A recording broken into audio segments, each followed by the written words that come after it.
పశ్చిమ బెంగాల్ రాష్ట్రంలోని రీపోలింగ్ ప్రశాంతంగా ముగిసింది. 2 అసెంబ్లీ నియోజకవర్గాల పరిధిలోని 15 పోలింగ్ కేంద్రాల్లో శనివారం నిర్వహించిన రీపోలింగ్ ముగిసింది.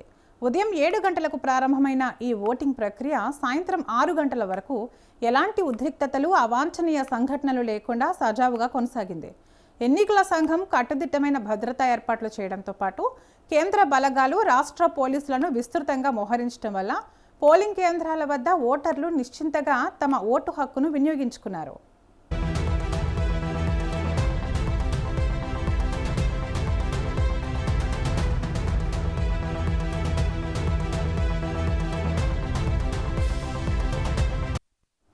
సాయంత్రం 5 గంటల వరకు అందిన వివరాల ప్రకారం మొత్తం 15 పోలింగ్ బూత్లలో కలిపి సగటున 86.90% ఓటింగ్ నమోదైంది.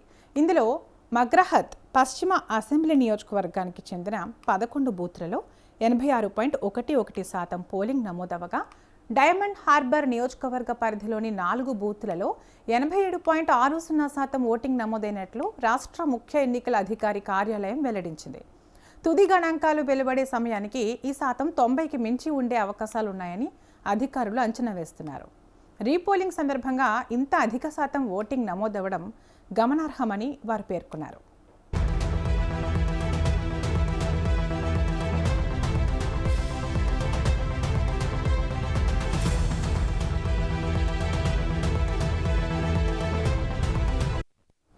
ఈ రీపోలింగ్ నిర్వహణకు కారణమైన గత దశలలో జరిగిన కొన్ని ఫిర్యాదులు, సాంకేతిక లోపాలు వంటి అంశాలను ఎన్నికల సంఘం గంభీరంగా పరిగణలోకి తీసుకుని తిరిగి ఓటింగ్ నిర్వహించింది.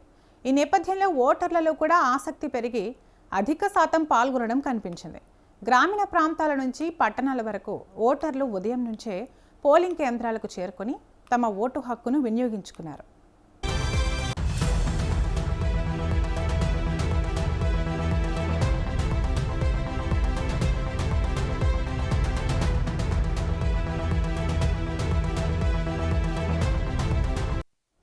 ఇక ఈసారి బెంగాల్ అసెంబ్లీ ఎన్నికలు 2 దశల్లో ఏప్రిల్ 23 మరియు 29 తేదీలలో నిర్వహించబడగా మొత్తం మీద సగటున సుమారు 93% పోలింగ్ నమోదై స్వాతంత్రం అనంతరం ఒక కొత్త రికార్డు సృష్టించాయి.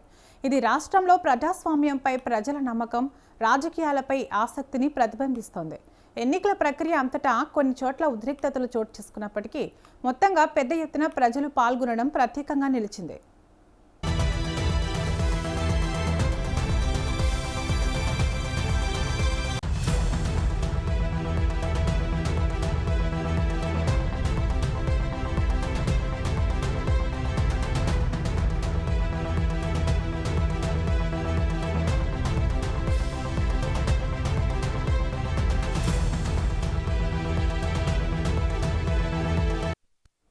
మరోవైపు మే 4వ తేదీన ఓట్ల లెక్కింపు నిర్వహించబడనుండగా అదే రోజు తుది ఫలితాలు వెల్లడించనున్నారు.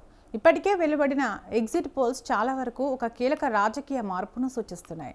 గత 15 సంవత్సరాలుగా కొనసాగుతున్న తృణమూల్ కాంగ్రెస్ పాలనకు ముగింపు పలికి భారతీయ జనతా పార్టీ అధికారంలోకి వచ్చే అవకాశాలు ఉన్నట్లు అనేక సర్వేలు అంచనా వేస్తున్నాయి. అయితే తుది ఫలితాలు వెలువడే వరకు రాజకీయ వర్గాల్లో ఉత్కంఠ కొనసాగుతోంది.